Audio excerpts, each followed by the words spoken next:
Два прохода для Ну, просто мишку занять, если. Вы карточки взяли, топоры Да. взяли? Да. All right, time for Brakkesh. Here's a breakdown of what you can expect going forward. Our last airdrop round and everything going forward will be Space City after this, plus a Mantle Brick round after this for every single map. Could be 4, could be 5, or could be 6, which we haven't seen yet. But going into Brakkesh in round 3, let's think back to our group stages.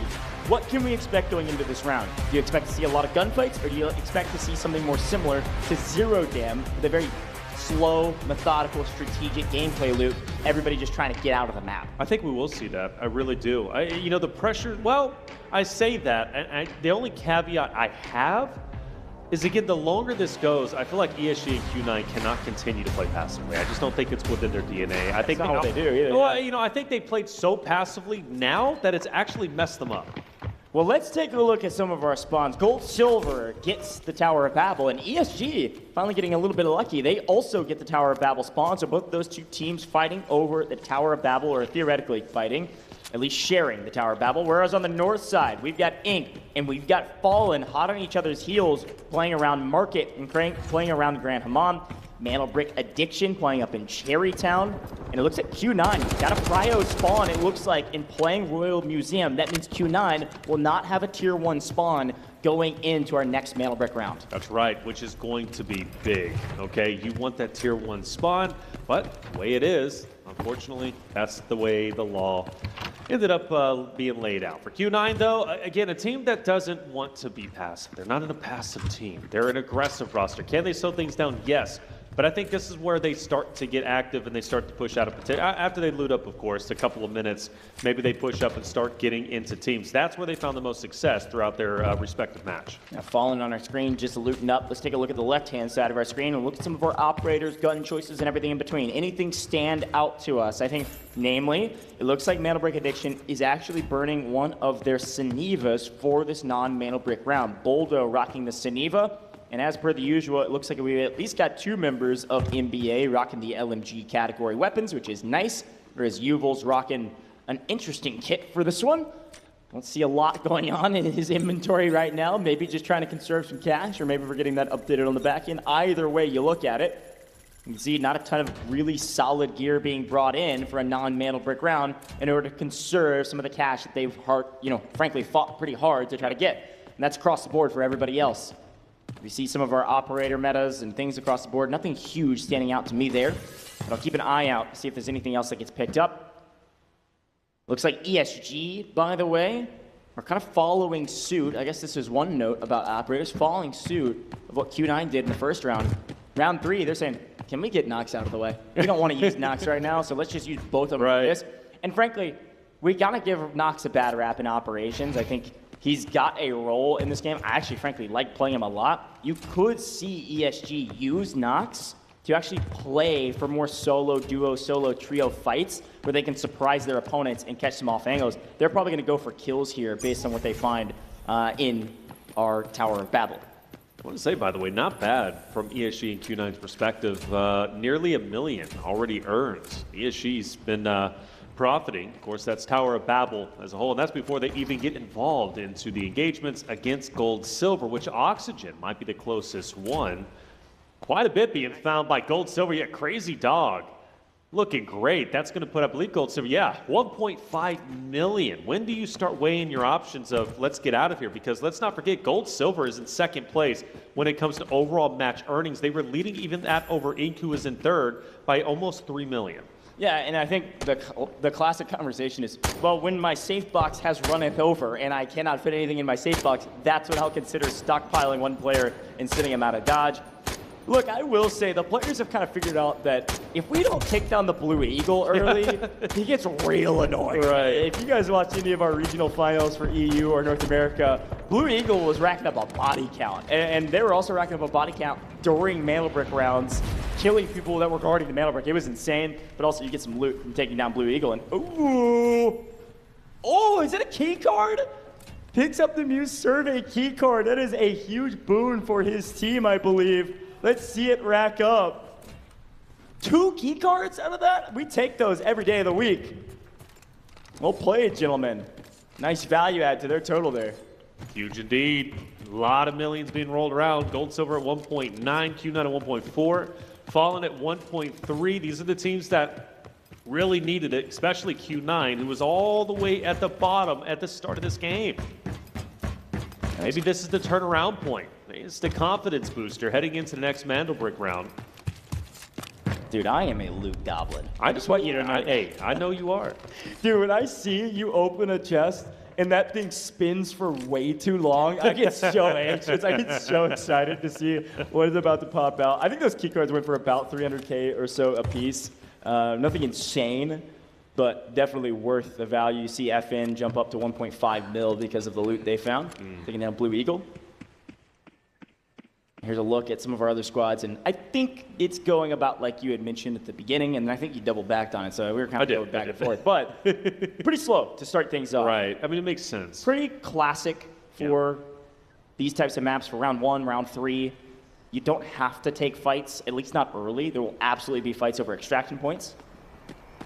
But our first fight's either going to be in the Tower of Babel, or it'll be around one of these extraction points, maybe between Ink and Q9, maybe, around Museum. Yeah. Ink is known to get a little antsy, go for kills. Certainly possible. I think it's going to be gold, silver versus ESG. And I only say that because Oxygen keeps kind of, roaming away from his teammates by himself. Granted, ESG isn't necessarily tightly compacted, so it's going to most likely be a 1v1, but they're a lot closer than what gold, silver is. I'd like to see Oxygen maybe reel it back just a little bit. Because the further he strays away, the further he does get over towards DT, who's going to be just off to his right. And if Oxygen gets down too far away from his roster, he's pretty much in no man's land. And ESG is not going to let anybody from Gold Silver push up and get Oxygen back into the fight. But he will join back to with his teammates, and all will be right with the world. Still plenty of time remaining to gather the loot. So far, the richest one is going to be Gold Silver. And let's say, theoretically, they get out with the loot that they currently have. They should at least surpass 10 million in match earnings, which will be pretty massive for them to stay ahead of the curve. Quick look at the map view here on main. You can see our first airdrop. North side, this is the north half of the map. Grand Hammam is where it'll drop, and Ink has got an idea of where it'll be. They're going to play for it first. Again, there's going to be 2 airdrops that stagger by a couple minutes apiece. So the first airdrop usually has just high-value loot. We saw a graphics card come out of it, a couple gold items come out of it. Usually around, frankly, honestly, around like $1 million usually in loot value. Somewhere in between like 700K and $1 million. Definitely worth playing for. The second one usually has the AWM and its ammo. Watch out for both of them, of course, but the AWM is going to be crucial potentially for our next round, our Mandelbrick round. If you can get the AWM, get out. We talked about this all day. Saw a lot of value from it for some of these teams, or a lot of value lost. If you're a team like ESG who did that in the group stages, brought it in and immediately died and gave it away. First airdrop is going to be fought for relatively soon. Killzall is the one I'm looking out, and actually I say that, he gets dropped immediately. Beshka takes him out. Oxygen and Crazy Dog, by the way, have fully extracted and got out of the way. That's going to be tons of loot going to them, and HR will fall to 2 easy. So trades on both ends, whether it be for Fallen or Ink, the airdrops need a lot of action, and it's not done yet. You also have Q9 starting to move their way up. Yeah, that was a huge retake from Easy, man. That guy is composed right now. We talk about Killzall a lot because he's picking up a lot of these kills. Easy is clutch, man. He looks very confident in the face of a LAN. He's got a crazy amount of hours in operations, as do most of these players. But a nice retake of an Overwatch position in the window. He's got a nice power position overlooking this airdrop. By the way, Taylor, Gold Silver. Yeah. They sent 2 players out while that was all going. You mentioned that. Bobo just died to a flamethrower troop. Did he? Bobo's out. Bobo died. I don't know what happened. NPC got the better of him, man. I mean, obviously, it looks like almost all of their loot goes to the side of the 2 players that got out of the map. But Bobo tried to stay deploy, spoiler, and ends up dying to a flamethrower Havoc troop. What a wild way to go out. I wonder if we got that on the highlight package. But this fight a crucial one, and it looks like Q9 getting into the mix, and it's Mo saying, hey, did you forget about me? Yeah, you better not forget. The MVP from the group stages has been very quiet in our upper bracket. Tell you what, I'm starting to feel bad for HR though from the Fallen side. He has been knocked so many times, not only in this round but also the last round. Seems like he's just kind of getting punished left and right, whether it be from Killzall or multiple others, and it's tough to watch. It really is. But that's just the way of the world. Airdrop though, still in play, mind you. I don't think anybody's been able to get it, and that's because of the pressure from Inc, Q9, ultimately Fallen. Things are truly active. I do like that Mo is on that off angle, and I think he's going to be the big playmaker. It's going to be up to too easy to keep at bay. Okay. Michael Killzall is pulling right now. He's able to sneak up to the airdrop. As we said, that's about $1 million spread. Double fossils is huge. That's 700K by itself. Here's a quick replay of that moment. Here's Bobo, dude. My God. He missed my shot. Bobo to the left. Right here it back is. to the action. No, HR was getting cut down there. Got a chance to see both of those on replay. Oh, gosh. A wild moment. But Q9 is on the aggressive stance. By the way, HR has been knocked to yellow timer now for the second time, which means he is out of this lobby. They cannot pick HR back up. Fallen is down to 2 players. Blar laying low. Uzbeshka. Blaric is going to be just up above him. They'll back away. War will then reposition. K1DE, who has been a playmaker in his own right, is going to be relatively separate from his roster. He'll have at least one player. And mind you, Mo is going to be the one, as I mentioned before, who's going to be separating himself from everybody else to be the playmaker. So while Inc is focused on falling up ahead, this might open up an opportunity for Mo to, I don't know, eliminate maybe Killzall, who might go into his line of sight relatively shortly, because you're not expecting Mo to be in this off angle, right? So Killzall, they're going to be focused on Uzbeshka, Flarich up ahead. Mo then has priority on Killzall whenever he passes that threshold of the building. Dude, I don't know what's happening, but the NPCs in the Tower of Babel are on a tear right now. We just lost DT to an NPC. The bots are cooking right now. I know it's hard mode, but my goodness, boys. Let's get everybody to lock in real quick. ESG should be able to get that revive here shortly, as they are in the Tower of Babel by themselves right now. But the fight is still at hand. Mo trying to play the off angle, but it is Inc versus Fallen. A 3v2. Maybe Q9 will play spoiler. And again, there is a second airdrop in the area. And it's actually being guarded by Mana Brick Addiction off screen. Not too far away, though, on the south side of the market. Viren gets the knockdown. We got to push the fight. Killzall getting aggressive. There's 2 there, though, and he can't quite trade him out. The flash breaks his line of sight for just enough time to lose the gunfight and get cleaned up. Killzall has felt like a hero all day today, but unfortunately, heroes do fall sometimes.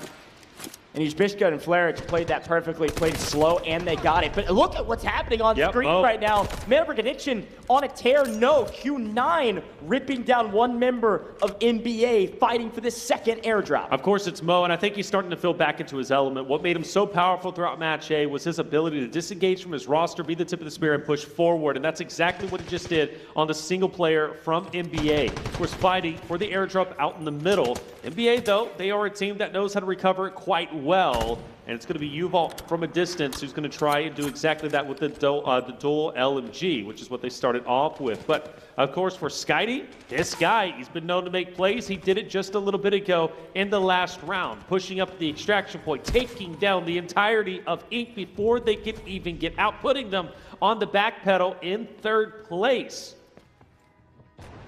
But as things slow down just a little bit, I do notice Baby up ahead takes a little bit of damage. Mo pushes up, and he's going to try and steal the airdrop while he can. Here we go. This is the AWM airdrop. We take those. Got to get the gun, but got to get the ammo as well. Inc Baby picking up 1 on Fallen. Means that Fallen's down to a single player. HR's been out of the lobby for a while. Uzbeshka's down as well. So just Flarich up on his feet right now for the side of Fallen. Mana Brick Addiction is absolutely within striking distance of Q9. But with Mo and AWM in hand, they know they can get one shot, and they got to be careful. Yeah, but he only picks up 2 rounds, so it's going to have to be some valuable shots. He decides to fire them off. Taking down Skydie, though, with a headshot, that would be huge for Mo. Flarich is able to pick back up. Uzbeshka, by the way. So Fallen's still on 2. Again, Gold Silver, they're doing what they did throughout the course of the group stages, just a hair better this time. They got 2 out earlier.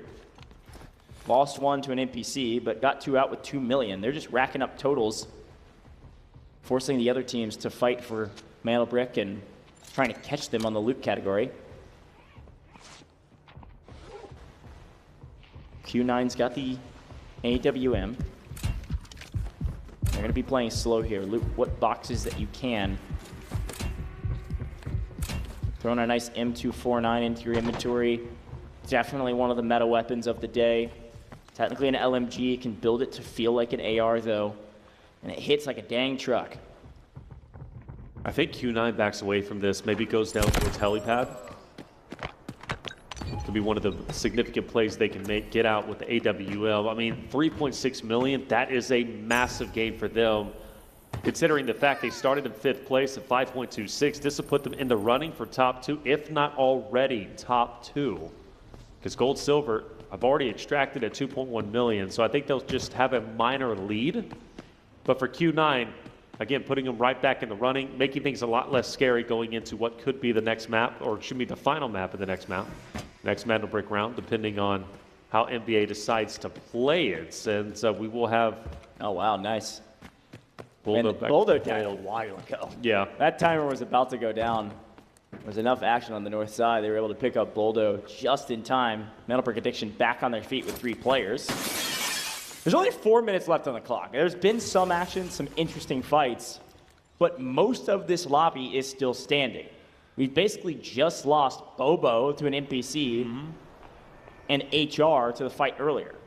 And of course, 2 members of GS extracted early with 2.1 mil, so. Uh-oh, we've seen this story though. Trying to go for the center extraction point. Yeah. NBA just up above them. That would be devastating for Q9 if they get eliminated in the fashion Inc. did in the last round. Well, Q9's got the power position. They're sitting on the extraction point already. We have 3 minutes on the clock. But NBA's got Skydie. I mean, that's the power player. That's hilarious. It's a good shout, frankly. There is a north side extraction to potentially take if you wanted. It's going to be the road to the Grove. North side of the map looks like Inc. might be playing for that right now. Fallen was up here, but they're going to actually wrap around. They're not going to stay up here. I think Inc's ready to go home, and by go home, I mean go back to the lobby and prepare for their home, which is Space City. Whereas on the other side, Mantle Brick Addiction, ESG, and Q9 all collapsing on the extraction just outside of the Tower of Babel. ESG has 2 players in the area, and a 3rd player nowhere in sight. I think they're actually deep inside the Tower of Babel right now. So all eyes on Q9 and Mantle Brick Addiction to fight first on this extraction point. You can see the timer differential. There's plenty of time to get out, but this will be the last out of the map. Yeah, I can't stress enough how important it is for Q9 to hold on to what they got. I notice the Sneva starting to move up. That's going to be Bulldo. It's going to scout the area already underway with the fight for Q9. Winning this is so impactful. You get out with the AW, you get out with a ton of much needed loot, and already taking a lot of damage, though, is going to be UR. As NBA starts to collapse in on him, he will recover for the time being, but I do favor NBA in this fight, depending. You have Scotty also starting to engage. UR lays low. Q9 breaks away. They've got this fatal triangle, and NBA looks to be going right in the middle of it. Yeah, Boldo's just walking in with the Sneva operator, trying to get better of his opponent. They are able to trade one out. K1, DE goes down. Skydie is there for the trades. Yuval picks up 1, and it's all down to Mo and a 1v2. Skydie's on the other side, healing, but they don't need him. Gosh. Mantle Brick Addiction is the best team here today, and they continue to prove it over and over again. ESG getting involved in the equation, and we are down to the last remaining player for ESG, as Mantle Brick Addiction have 2 alive, Skydie and Yuval. They've got power position. ESG is here, but Fallen is joining the fight. And there's only 48 seconds left on the clock for this extraction point. With Q9 getting fully eliminated, that knocks them back down to the bottom of the food chain. They started at the bottom. They should finish at the bottom. They needed that extraction. They needed to win the fight, but NBA had other plans. 2 more players up. ESG in the vicinity, of course, Fallen starting to move through, and Inc. might even join in at the last second. crazy fight and not a lot of time left on the clock. Yes, the game clock says 57 seconds, but this last extraction point has 20 seconds on the clock, and there's a lot of folks sprinting at this. Flarich in trouble, gonna have to back off and heal while all of these teams jockey for position. Reminder, they don't have to win the fight, they just gotta get on the extraction point. Killzone's gotten out on the north side of the map, but Easy and Baby B are sprinting towards this fight to get anything that they can find, and it looks like ESG's fighting while the main fight on screen, and NBA and Fallen all get out. No one able to get a knock and a full on the extraction point. And two members of Inc. come swinging in to try to clean up the scraps, and unfortunately, one of the two get cleaned up themselves. And with 19 seconds on the clock, Baby B is on the hunt. He just needs to sprint at his opponent, who is weak. Now a cat and mouse game in a 1v1 to close this map out. We'll see if anybody can get the knock and the full before the time closes. I don't think so. 5 seconds maybe. It's Hello! Jay from up ahead. Oh, whoa! Baby B gets to heal him just like that. Despite taking the first shots, he took the first damage and still reversed the script. Incredible, incredible performance. But of course, the one stealing the show was NBA. The way they pushed it and took down Q9 in that. You mentioned a power position, but NBA is on a different level. The way that they push fights, identical to what they did against Inc. just a little bit earlier, albeit Skydie was the one who dismantled Inc. This time around is more of a team effort.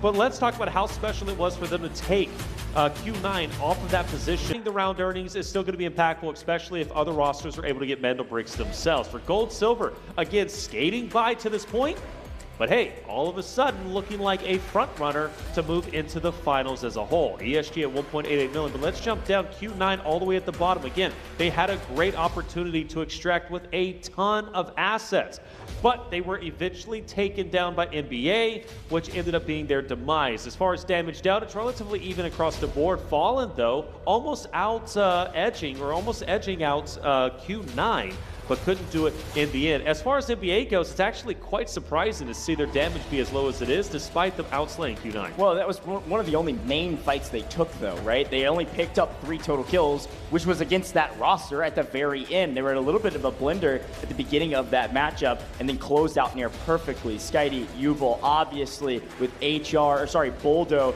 as their third.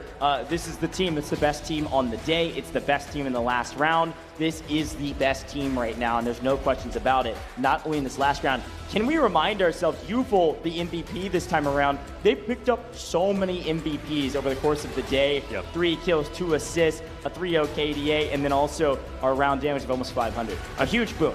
Yeah, 7 games so far? I think they've only been match MVP out of all the 7, 2 times. I think they basically dropped it, if I'm not mistaken. Well, here's the crazy thing that I was going to think back to. They haven't had a bad map. Yeah. They've won every single map they've played. Think about the different maps they've played. There hasn't